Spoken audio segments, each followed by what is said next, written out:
Hi, this is Simon Candy from acousticguitarlessonsonline.net, and in today's video we're going to look at how to correctly place your fretting hand on the neck of the guitar for ease of playing.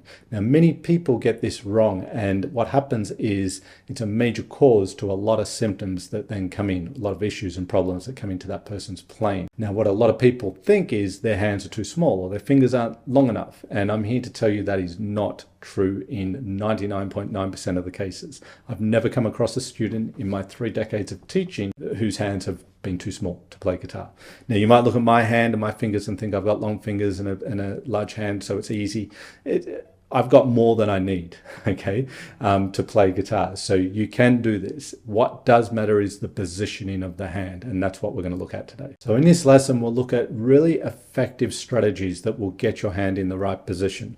I'll show you what not to do versus what you need to do, so it can be very clear. And then I'll show you some examples of, various playing situations where this makes for ease of playing, and you get more fluency and speed into your playing essentially, and you do all that with less effort, and that's a real key factor. We don't want all this tension that builds up, and that's what happens when the hand's in the incorrect position. So let's get to it. So here's what not to do. We don't want to grab the neck of the guitar like we're picking up a broomstick or a bat or whatever, or a hammer or whatever it is, right? We're used to gripping things with our hands. And a lot of the time when people start playing guitar, they do the same with the neck of the guitar. They really grip and hold on for dear life. And immediately there's all this tension that shoots up the arm. And it doesn't matter what you do, doesn't matter how much you practice, guitar is going to be hard to play and you're going to tire very quickly. You're not going to have any endurance here. So we don't want to squeeze the neck. We don't want to grip the neck and hold on for dear life. We also don't want the thumb right over the top like this, taking the fingers away from being in front of the fretboard, right? So we don't want the thumb over the top, and we also don't want the thumb on the back of the neck shooting out towards the headstock. These are things I see all the time, okay? We don't want that. That puts our hand in awkward positions and all this sort of tension, as I say, in the wrist. All those things are no-nos. Even though it might feel natural for you to do, you've got to not do that. So what do we do? Well, basically, your thumb position on the back of the guitar is everything, on the back of the neck, okay? And it really needs to be more or less, and it's going to differ a little bit, our hands are all slightly different and so forth. So there's, room for movement here, but it's basically behind the second finger, the thumb, on the back of the neck of the guitar. So if you take let's take the second finger and let's put it on the 5th fret of the bottom string, okay? And the thumb, if you can see there, the thumb on the back of the neck is just behind the second finger. A lot of people put the thumb behind the first finger. This is why if you have it behind the first finger and you try and get that pinky onto the bottom string, you're not going to get there. And you're going to think, well, my pinky's not long enough. That's what it looks like. But if you get the hand in the right position, you can get the pinky quite easily onto the bottom string. And part of that is getting the thumb behind the index finger. So if you put the index finger, it can be anywhere, but I'm just choosing the 5th fret on the bottom string, and you get the thumb behind it. And also with the thumb, you want it sort of around about the middle of the back of the neck. You don't want it high on the neck. You don't want it all the way down here. It's just comfortably, if you split the back of the neck of the guitar in half horizontally, then you would find that the thumb would be somewhere on that line, generally speaking. That's the first thing. So you're almost pinching the neck there, but there's no real pressure here. This is the thing, certainly for now anyway. Just have it very, very light. And then the hand just drops down, okay? We don't want it up like this. A lot of people have the hand up, and again, shoulder up, tension, awkward position to try and play. My fingers will feel like they're stumps like this. I'm not going to get much leverage at all. And it's going to be really, really tiring. So the hand's just dropping down, the shoulder's just in its socket. There's a sort of little bit of a weight there, but the friction of the thumb on the back of the neck stops your hand from dropping away. In fact, it's the only thing that's stopping it from dropping away.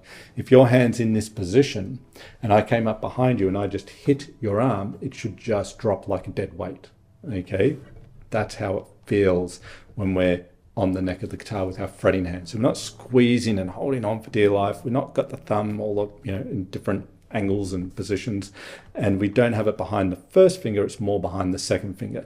You might find it ends up being somewhere in between. That's okay. You'll sort of adjust to fit, but these are the key things that you really want to be focusing on. Now, once you've got that basic position, then, so I'm at the 5th fret with my second finger, just then put your first finger on the 4th fret, your third on the 6th, and your pinky on the 7th. Okay, and you could kind of reverse engineer this too by first just doing that and getting all those fingers side by side in frets 4, 5, 6, and 7. And to be able to get that, you've got to put the thumb in that position. You're not really going to get that if the thumb's shooting out or over the top, all those things I said before. So you can kind of just get those fingers on first to then sort of get that thumb into the right position. Okay, but a great strategy I find always works when I'm teaching this is to start with the second finger and the thumb first, and then add the other fingers side by side. Once you've done that, here's the other key aspect for positioning your fret hand. We don't spread the fingers out like this. That's just going out to the sides there. And if you see that, you can see how it looks on a side-on view. If we do that, there's only so much distance we can get between the index finger and the pinky. We fan the fingers out. By doing that, we get much more distance between the index and the pinky. So you can see the side-on view there and how that looks different to if I was just spreading them out straight like this. It's fanning them out, getting that distance between the index and the middle fingers. If you do that, and your hand position like this allows for that. So when your hand's in all the other positions we don't want it to be in, it's not going to be possible to fan the fingers out. So that's why it's going to be difficult. So fanning the fingers out. So when we've got them side by side, we're in position, everything's right, then it's not so hard to just move that index finger down 1 fret, okay? And that gives you a 5 fret span or a 4 fret span, 3 to 7, 5 frets inclusive there. That's about as far as you need to stretch on the guitar to do most things. When I say most things, 95+% of the things you do on guitar, if not 100% of them, will happen within a 5 fret span, if not 4 or even 3, but no more than 5 typically. So if you can do that, you're good. Doesn't mean everything comes naturally to you now. It takes work, of course, and practice, but you're in a position where you're not going to get all these symptoms that come into one's playing. And when they come in, if people don't go to the root cause of those symptoms, nothing happens, nothing gets better. So let's look at some playing situations you might find yourself in and how this helps, okay? Just to kind of connect it to something musically. If we've got something like, this is like an add 9 chord, where you're playing like a D power chord essentially, and your pinky's then playing the 9th, okay?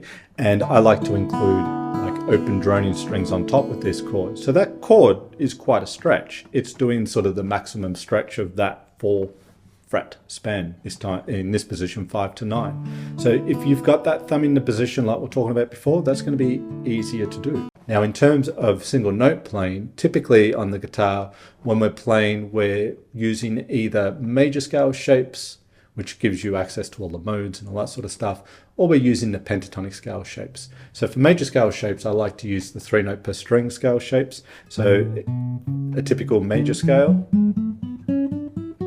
has that 5 fret span, or it's 5 frets inclusive, right? It's a similar sort of position that we had for the add 9 chord before. And then we can play up that scale with the fingers right on top of the notes. And at the end of, towards the end of the scale, I'm moving up a position. That's the other point with the hand position. When you need to move position on the fretboard, your thumb moves with the fingers. Don't have this happen sometimes. I see people do this. They're playing in a position and then their fingers move, but their thumb doesn't. And then everything's out of whack, and here comes the tension and the arm going up. The thumb needs to move with the fingers, okay? They're one unit there, moving, okay? So with that sort of scale pattern there, you can see that I do need to make a slight shift in position to get the top 2 strings, but the hand stays in the position that we're talking about, okay? So that makes it nice and easy. Now, I can hear that some of you probably been thinking all throughout this video, but so-and-so plays with their thumb over the top and they're great and they sound awesome and, you know, etc., etc. And so, yes, that is true. Now, that can be one of 2 things. That could be someone who's still got a, will have limitations because their thumb's over the top, but can still sound okay. However, most of the time it's probably because of pentatonic scale pattern playing. So the other main scale is pentatonic, right? 2 note per string, A minor here. Now I'm still going to have my thumb more or less in that position, generally speaking, with that pattern, if I'm just sort of playing up and down it. But if I'm sort of bending notes and doing this sort of thing,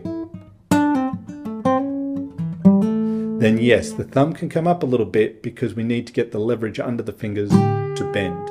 It's going to be much harder to do from down here. So yes, with a lot of pentatonic sort of playing, which you get a lot in rock music and it's a very common scale, the thumb will be over the top for some of it, particularly when you're bending. But then if I'm going back to playing single notes, I'm probably going to bring my thumb back down a little bit. Some people may not. And because a lot of pentatonic patterns are within sort of even a sort of 2 fret span, it's possible to do that. So there's some situations, like with anything, there are exceptions, but the exceptions are not the rule. If you like this video, you'll love this ebook complete with video examples called 10 melodic fingerpicking patterns you can learn in 10 minutes or less. Do you struggle to make the fingerpicking patterns you learn on guitar sound like music? Perhaps it's because you believe in one or more of these fingerpicking pattern myths. 1. You need to know a lot of patterns to have your fingerpicking sound musical. 2. Only advanced fingerpicking patterns sound musical. Easy patterns are too basic to sound any good. Or 3. There is a magic pattern out there somewhere that once found will finally have your fingerpicking sound the way you want it to. None of these myths are true. This is because fingerpicking patterns alone are not musical. They're technical. It's what you do with the patterns that will determine how musical they sound. In this ebook, you learn how to make the most boring fingerpicking patterns sound amazing instantly. Plus, the simple trick to make advanced fingerpicking patterns easier to play, and the thumb and 1 finger trick that's so simple